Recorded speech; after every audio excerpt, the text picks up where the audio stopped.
You're on. Hey guys, good to see you guys again. The weeks go really fast in the summer here. It's hard to believe it's been a couple weeks since we recorded the last video. So I've seen your comments going through the Moodle course, and it's students and participants. It's been really great seeing your interactions through that and seeing your interactions with each other. And I just so wanted to take some time with you guys today and talk about the big question that I know all of our students, participants, colleagues in this program want to know. What do you dislike most about your job as an online teacher? So what do you dislike about online teaching? I think the thing I dislike about the online teaching is the lack of an audience. I mean, you have to understand though too is that the house I grew up in, my mom was a professional opera singer in Paris. Oh, wow. And she did Donahue back in the day when Donahue was like the Oprah of the day. She was on her way to big things, and then she will eternally blame my dad for wrecking all of her stardom. But that diva level had been ingrained into us. So when I got into teaching, one of the things that I thought was most exciting was the energy of the kids in the classroom, or the adults in the adult classes that I was teaching. There was an energy of presence that I miss, and it just it doesn't appear to be replaceable. I mean, this kind of gets closer, but it's still not quite the same. I totally agree. I'm not the person who just makes up his lesson as I walk in the class and then rely on my comedy skills or anything to carry the class. But it's really hard to tell a joke and hear no response at all. And that happens so much in online stuff. Because that audience feedback is so important. I know. And when I've given Zoom presentations to a group of like 30, and half of them have their mics and their video off. Oh, yeah. And I say something funny and just kind of pause, hoping 30 somebody's seconds laughing, later, somebody in the chat goes, "Ha."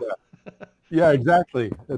I have full pity for all the online comedians right now who are just talking at their cameras, hoping somebody laughs someplace in the world.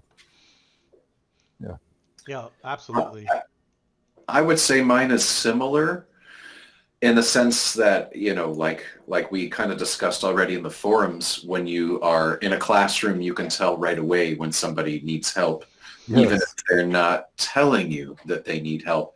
And something that I don't like is when a student is struggling and they don't let you know that they're struggling. They just kind of try to push through without asking for help, without asking questions. And like through our LMS, our school district uses Canvas.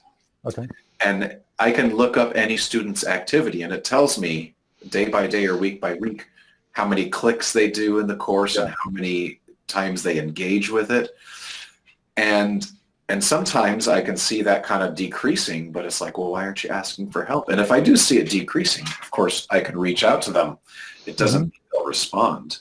But when you get in that situation, then sometimes somebody's grade starts going down and down and down, and they're not replying to your email. And then when you talk to the parent says, well, they told me they were doing fine. And it's like, well, here, look at how active they've been in the course. They're not doing fine, but they're also not responding to me. So you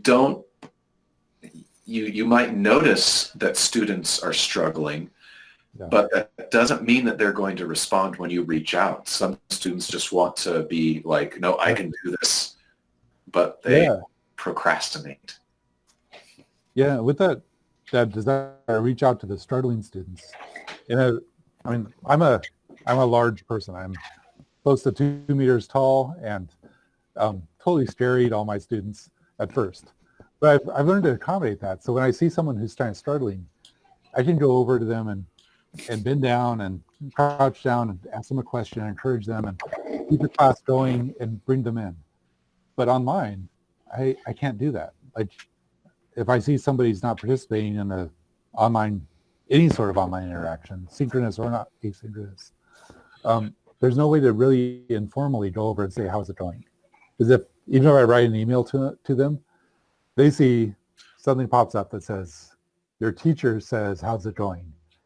And I know how I respond when I get emails from my director saying, how's it going? I feel like a little kid being called in the office. So I assume that doesn't give the comfort I want to give them when I say something like that. Yeah. So that's a hard thing for me. I haven't found a way to do it yet, really.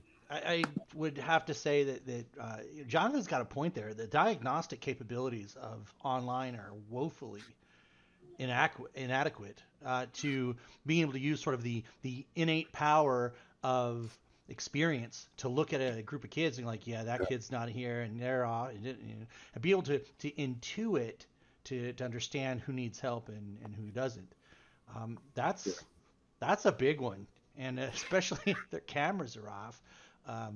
There's in adult classes that I teach, it's mandatory to have their cameras on. My wife, who taught high school math, it was mandatory to have your mic and your camera off. Now, she had the ability to mute people if they were talking, which you cannot do in a classroom, which is amazing, by the way, because she has this one kid that just would not stop talking.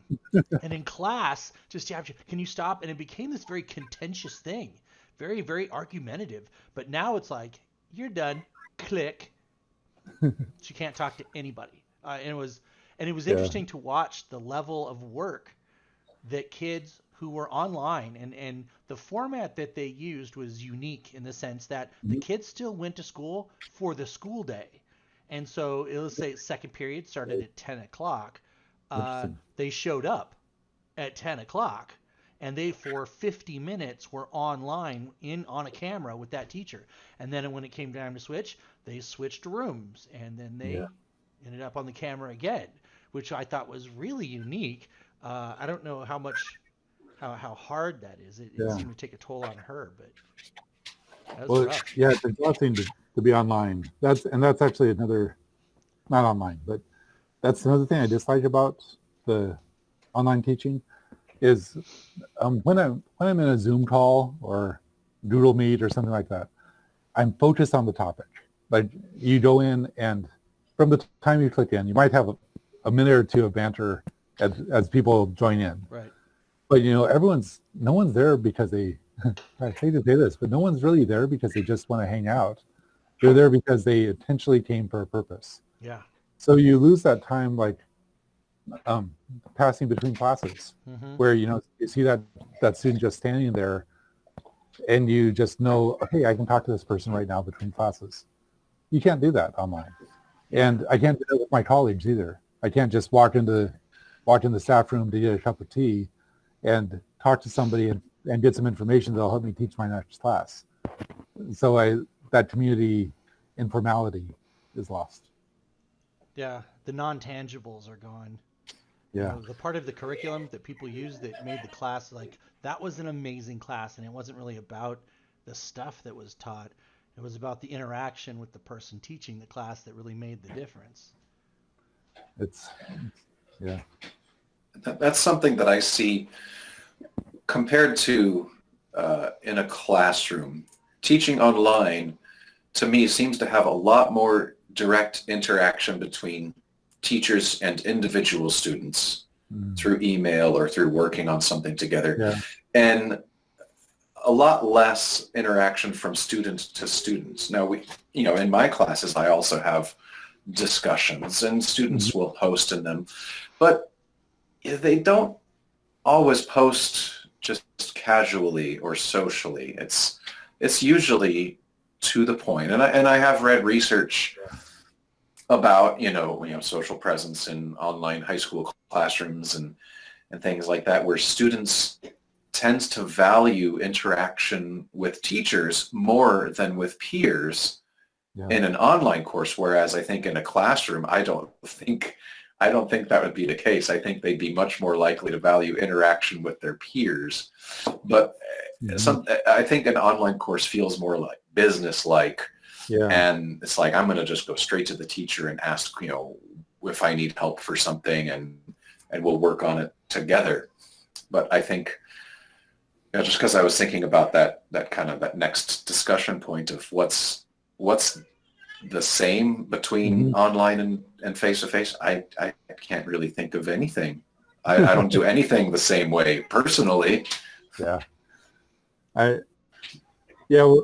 two things come to mind, Jonathan. One was what you said about the tendency in online, and research, I agree, the research backs it up, that in online classes, people try to come with a business attitude that I need to get this information from the teacher as fast as possible. Where face-to-face, you're there for the day and you'll learn from everybody. But thinking back to my own experience with you guys in this doctoral program, I can think of one class in particular that I won't name right now. But I think the professor for that class may have been a robot, and we wouldn't have known based on his comments on our papers. But I learned a lot in that class, and actually my dissertation's based on that class and based on interaction with you guys and others in the class. Because the professor, whether or not the professor actually had a pulse, had questions up there that prompted discussion, and we entered that after a year of already working together. So we already had an ability to do this, and in a way, we almost didn't need the professor. That's true. But we had a unique situation that we were a highly qualified group of professionals whose opinions meant something. Unlike high school kids who don't know anything. And it would be like the blind leading the blind. Yeah, that's true. Yeah, but John, and that's where Jonathan's point comes out. Like, in some ways, there's, other than basic biology, like your brain learns by neurons firing at certain times. Other than that, teaching online is just really, really different from teaching face-to-face. It's not the same course. You have the same objectives, maybe, but even the objectives probably should be adapted, because students are learning all this technology and all this other stuff as they're doing these objectives. And it's not the same class. One of the tools that I saw, and it's not universal, but it should be, and Blackboard uses it. National University, as a university I teach with, they have this. It's a platform like this, but it's built into, and I think Canvas has something similar. But they have this thing where you can randomly break all of the people up into the class into random groups, and it puts them in their own discussion rooms. The glorious thing about this, and I haven't actually used it with teenagers yet, so I can't imagine it would work quite as well than when you're with adults who are, agenda oriented. But I have had a lot of success with these breakout groups, have them talk about something specific for 5 or 6 minutes, and then by a click of a button, they all come back. And it is actually my favorite thing to do online, because it's like godlike powers where I can just shuffle people wherever I want, and then whoosh, they all come back all at the same time. But I think that would be a wonderful tool to have, especially for teaching agendized students who are focused to getting something done. And if your observations are correct about this, it tends to be the case here, because and I was thinking about that. Is that because they're at home and there's better stuff to be done than being online? So I'm like, I need to just get this done, focus, get it done as soon as possible so I can go move on to something else. Yeah. Is that advantageous? Because when you're in school, I don't know, last time you saw an American high school, it looks kind of like a minimal security prison, and or daycare, however you want to look at it. But it has that feel, and so they're trapped there, whereas online they're not so much. Yeah. And anecdotally, I've seen that with my own kids. In school, when you have to go physically to a place, a couple of my kids, their grades are 1 or 2 letters higher if they just have to be there all the time, and because they'll participate. They're social nice people, extroverts. They thrive off it. Yeah, they'll participate and they'll be good and they won't be disruptive and they'll learn. But put them online and they know that as soon as they're done with class, they can do all this other stuff. There are books to read. There are games to play. Those candy cloud bubbles aren't going to crush themselves. So they're on mission. And they will not crush themselves. yeah, somebody's got to destroy Somebody's the got to candy. do it. So it's a different mentality, and we have to try to manage that somehow. And that kind of gets into the idea of time management. Like, how do you differentiate not only within a class between, well, okay, I remember back with my own teacher training when I was going through being told, like, you have a 55-minute class. Your first 5 minutes is classroom management, basically get people settled, introduce the topic. Then you do an introduction, then you do an activity, then you do this. And how do you do that online? How does that compare? And especially when you throw in things like study time, homework time, like everything's homework. So how do you manage time when you're thinking of teaching? That's a good question. Since I don't do anything synchronous necessarily, I will have synchronous meetings with students where we meet via Google Meet or Zoom or whatever, but I never use those to deliver content. I only use them for maybe working with somebody on something or for social things or for checking in, but all of my content is delivered through videos or through readings with, images and diagrams. So every lesson is asynchronous. And so it's more of a matter of how much content and how many assignments go towards a particular objective. And so I try to, where it's roughly, okay, these lessons might take a student this many hours to complete, to where I can pace it out over a semester and know that it's a reasonable amount of work.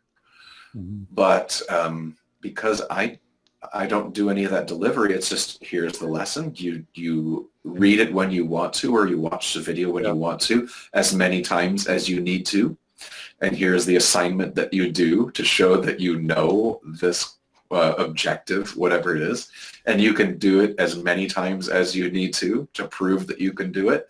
And so it's kind of like it's just all, I'm not going to say a big blob of work, but it's not like there's no clear division like in terms of time. It's like, there's your objectives, you've got the information and instructions, and you've got chances to practice it, and you've got chances to prove it. But it's very nebulous. Yeah.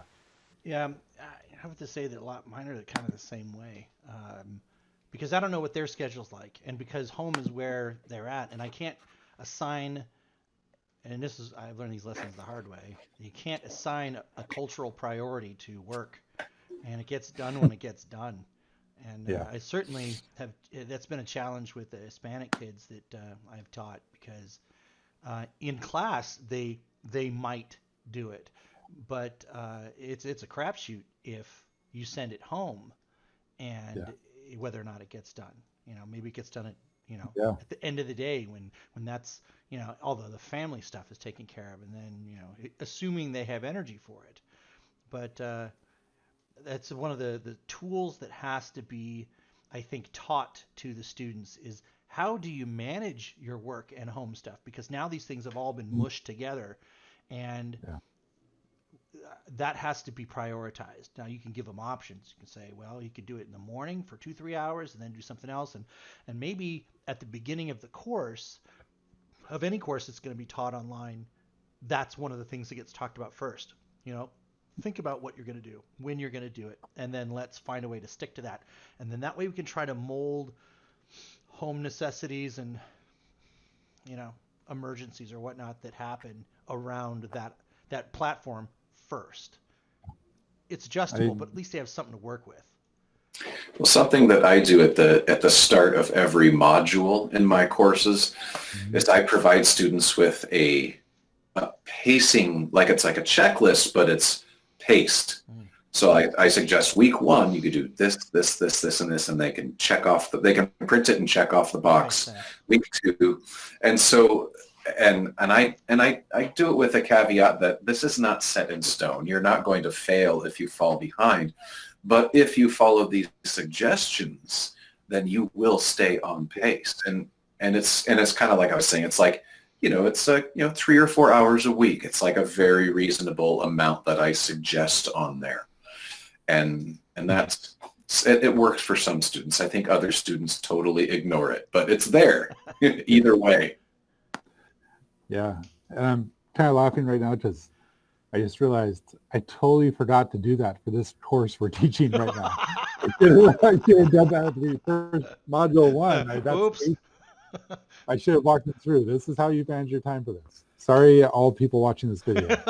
So, well, with that, I've heard both of you guys mention things that you do in the online version of a class that you don't do face to face. Like Jonathan mentioning how you do almost nothing synchronously when you teach your English classes online. So, what are the strengths or skills strengths and skills that are part of you that you can express as an online teacher that you cannot express face to face? Are there any things that you feel like, this is part of who I am. I can express this and use these gifts online, but I can't do it the same way face to face? I think for me, that's like a really hard thing to think about. But what comes to mind first is I think you get to use more creativity because you approach it at the start of the year or before the start of the year with a design in mind. You can kind of map things out and you can create it using all of your special knowledge of your local students, what the families might be like, what their levels might be like, what you have access to. You can take all these things into consideration as you are designing. And so for me, I think it's having that kind of design mindset, like just to think about the architecture ahead of time and to be able to plan and things like that, where in a classroom, a lot of times it's you have your textbook and through this unit for this week's, these 3 weeks is this unit, and then the next 4 weeks is this unit or whatever. And when we're teaching online, we might have a similar idea, but we can build so many things ahead of time using our unique knowledge that really can make it, I think, even more customized or personalized than otherwise. I think you're right about that, largely because online learning at this level is kind of the undiscovered country. People did it, at this point it's like you have to, and much to the dismay of many people, have to figure this out on your own. And there isn't a set schedule. There isn't a set paradigm of which you have to place things in or do things in. You really do have to own your process. Own it. And it becomes you. The process is this expression of who you are, in the sense that you're building the experience for the students. Yeah. I think in several years it's probably going to be where, they will have systematized this action and made it far less flexible. But I think at least in the time that we've got here together, where they're asking us what to do, then we've got a lot of flexibility. And what we do, I have a feeling, is going to set the precedent for what's going to come later, because someone's going to have to look and go, what worked? And so if we do this well, then the precedent is going to be the focus on the personalization of the process of the course, because we've got that in person. We've got that cult of personality, the power of personality, personal presence, where online you don't, not as much, but maybe the course development and design becomes part of that. Well, I just want to reiterate what Tory said about flexibility. and that might not be like a personal thing that comes from you. It's more of like the way you interact with the students in the course, but that's like a huge thing. Whereas if you're kind of a conscientious person that, you know, is trying to meet everybody's needs and kind of personalize things, that you can be so flexible. Like a student can, if they have no other way of getting a hold of you and they need to take a test, they can call you up and they can take that test over the phone. Yeah. Like you could do that. Yeah. That's totally okay. Yeah. So it's flexibility. Yeah. And one of the things building it in on what Tory said, for the participants in this program, it's really weird to say this so early in the course, but you are becoming the Central Asian experts on online distance learning. Seriously, by the end of this program, there probably won't be more than, I don't know, 10, 20 people in the world who know more about how to teach online in Central Asia than you do. There hasn't been much done. That is true. So you guys who are in this program, you take it seriously. Yeah, and Tory and John and I think are all deep inside. We're terrified that we might say the wrong thing because it would mess up Central Asia forever. All right? But can you imagine the responsibility? I know, but where did it all go wrong? Well, there was these three guys from America that just foreign invaders. Central Asia have not done great things for Central Asia, but Tory and John, here's the way I console myself at night when I'm thinking about this responsibility. Central Asians have survived every invader on Earth. They have survived and done something else. So, all right, fair enough. This is a really great opportunity, and so take this seriously, and don't be afraid of making mistakes. Like you heard Tory and John and I all talk about things we've done wrong, things we don't know. So be the ones that teach us how to do this stuff. You're on the front lines right now for this. And don't be scared of your own expertise. You know, this is a collection of people who are experts, and maybe not in years of experience in the classroom, but maybe experts in the drive to try new things. You know, these are the people who are not afraid to jump in and try something new. And those are the people who have really great ideas and use each other's experience and talk to each other and pull that experience out, because they are teaching in the same environments that you are, teaching similar kinds of students. So in a sense, they are as valuable or more so than we are. Yeah, and to build on all that stuff we were talking about earlier, and the flexibility and the ability to use your local knowledge to make the class as perfect for your situation as you can. Like we have suggestions. We can give you good ideas or good ways of doing things, but there's not a right or a wrong way. There are good ways. There are ways that work for us, and you might take that and say, well, that works for them, but I need to change this little bit to make it work for me. And that's great, because only you can perfect it for your situation. And that's why it's so important to have this flexibility right now. Yeah. And I think that I don't have anything to add to this other than for all the participants in this, if you get to a point where you think, I just need to switch into a language other than English to make this happen, do it. Communicate with your colleagues in your heart language, go with it. Most of us don't know all your languages. So in the Moodle class and things like that, use English, but if you need to go into another language, do it. Like your goal is not just to participate in this class, it's to change your country and change your education for the better. So make that happen.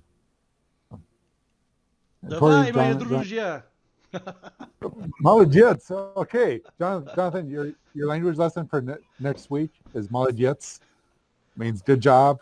So join in the cheer next week. So. I do have my wife's old Russian textbooks and CDs.